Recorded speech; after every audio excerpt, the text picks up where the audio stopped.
Hey everybody, it's Joya with another video, and I want to dive into this topic regarding Pastor Mike Todd. Yes, Mike Todd, he is a celebrity pastor, and I say celebrity because a lot of celebrities retweet him. He gives a lot of catchy, timely, trendy advice regarding Christianity, and also he gives advice regarding relationships. A lot of Black millennials follow him, even though I don't understand why, because Pastor Mike Todd got married at 23, so he doesn't really understand the plight of singles past 23. He doesn't have a lot to offer to people who are single in their 30s or 40s, or who've been divorced or separated or widowed, but yet he still has a blind following.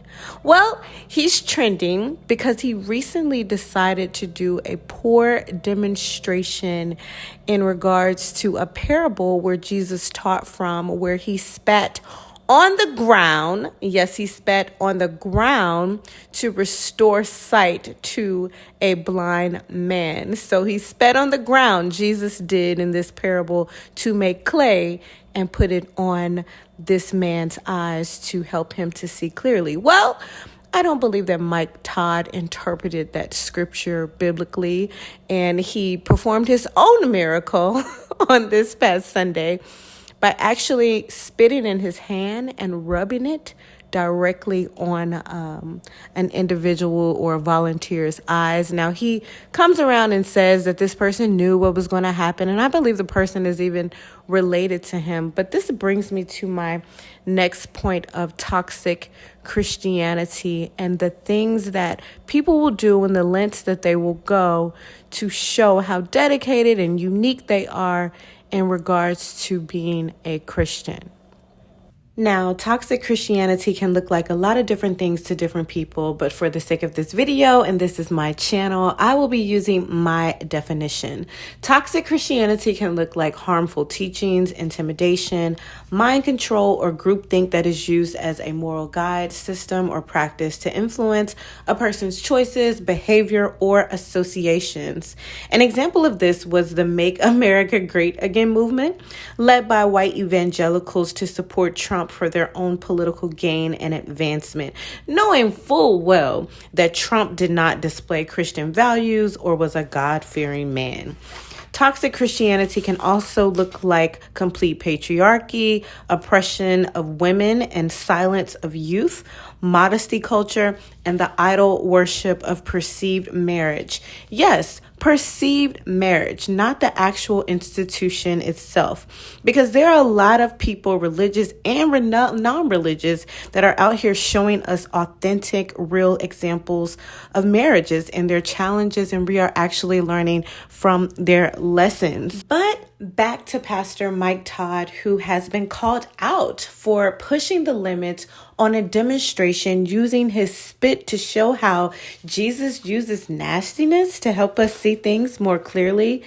Yeah, we kind of see where he was going with that, but it fell flat. The execution was horrible, and it really backfired on him, considering Black Americans' history with being spit on during slavery and the Jim Crow era. I'm not trying to crucify him here. This is not this type of video, but this video is being placed to help you to think about faith and how faith is so personal. And while it's okay to congregate with people in numbers, it is so important that you use your own common sense and that you are led by the true definition of faith, the substance of things hoped for and the evidence of things not seen. Hopefully, Mike Todd will learn and reconcile with himself and the faith community. Don't forget to like and subscribe to the Joya channel. Until next time. I definitely want to offer an update to this video. Within the past hour or so, Pastor Mike Todd has issued an apology and explanation of the video from this past Sunday, and I wanted to share with you just to make sure that I don't have such a biased opinion of what's going on with the incident. So you let me know in the comments how you feel about this video, the content, and the apology. As always, like and subscribe to the Joya channel. Until next time, bye. What happened yesterday when the spit hit the fan? I watched it back, and it was disgusting. Like, that was gross. I want to validate everybody's feelings. That was a distraction to what I was really trying to do. I was really trying to make the word come alive and for people to see the story. But yesterday it got too live, and I own that. And I just want to make sure people know that we want to help people. We want people to see Jesus. We want people to feel loved. We want people who are desperate to be able to find hope.